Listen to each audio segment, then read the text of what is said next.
दोस्तों, मैं पंडित अखिलेश उपाध्याय महाभारत कथा में आप सभी का स्वागत करता हूं। आज के कथा प्रसंग में मैं आप लोगों को बतलाऊंगा कि किस प्रकार भगवान श्री कृष्ण ने कौरवों की सभा में प्रवेश कर सच्ची एवं हितकारी बातें कही और बेबाक शब्दों का प्रयोग कर महाराज धृतराष्ट्र को समझाने का प्रयास किया। आज का प्रसंग हमें यह भी सिखलाता है कि जब मनुष्य के विनाश का समय आता है तो भगवान भी उसकी मति को नहीं फेर सकते। जय श्री कृष्ण। वैशंपायन जी कहते हैं, जन्मेजय, प्रातः काल उठकर भगवान श्री कृष्ण ने स्नान जप और अग्निहोत्र से निवृत्त हो उदित होते हुए सूर्य का उपासना किया और फिर वस्त्र एवं आभूषण धारण किए। इसी समय राजा दुर्योधन और सुबल के पुत्र शकुनी ने उनके पास आकर कहा, महाराज धृतराष्ट्र तथा भीष्म आदि सब कौरव महानुभाव सभा में आ गए हैं और आपकी बाट देख रहे हैं। तब श्री कृष्णचंद्र ने बड़ी मधुर वाणी से उन दोनों का अभिनंदन किया।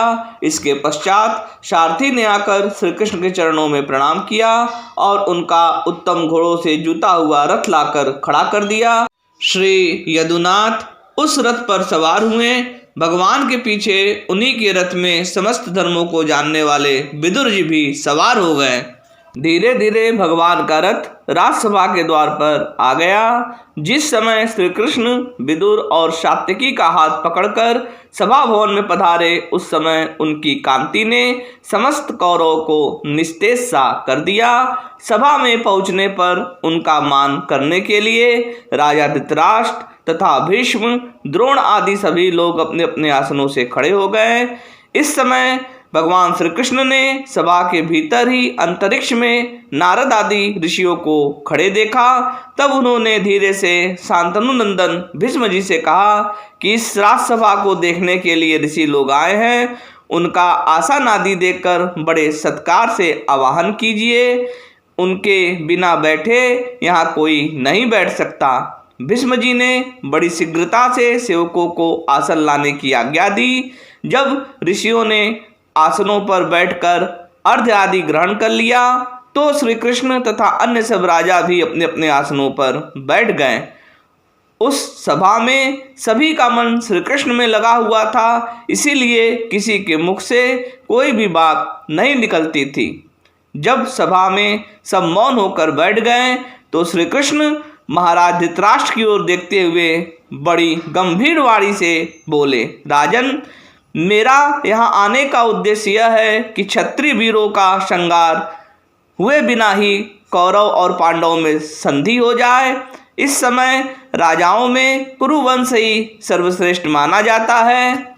इसमें शास्त्र और सदाचार का सम्यक आदर है तथा और भी अनेकों शुभ गुण हैं। अन्य राजवंशों की अपेक्षा कुरुवंशियों में कृपा, दया, करुणा, मृदुता, सरलता, क्षमा और सत्य ये विशेष रूप से पाए जाते हैं। इस प्रकार के गुणों से गौरवान्वित इस वंश में आपके कारण यदि कोई अनुचित बातें हो तो यह उचित नहीं है। यदि कौरवों में गुप्त या प्रकट रूप से कोई असद व्यवहार होता है तो उसे रोकना तो आप ही का काम है। दुर्योधन आदि आपके पुत्र धर्म और अर्थ की ओर से मुंह फेर कर क्रूर पुरुषों के से आचरण करते हैं। अपने खास भाइयों के साथ इनका अशिष्ट पुरुषों का सा आचरण है तथा चित्त पर लोभ का भूत सवार हो जाने से इन्होंने धर्म की मर्यादा को तो एकदम ही छोड़ दिया है। ये सब बातें आपको मालूम ही है।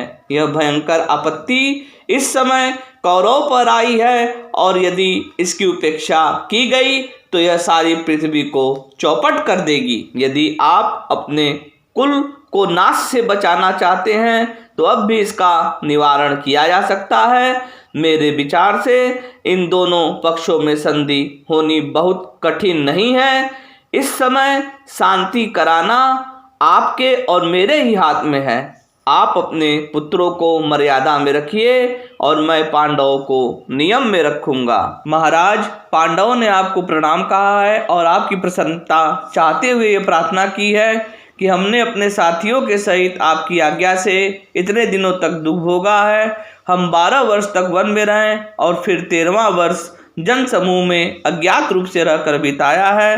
अतः अब आप हम पांडवों को राज्य दे दीजिए, इसके सिवा आपसे और क्या कहा जा सकता है।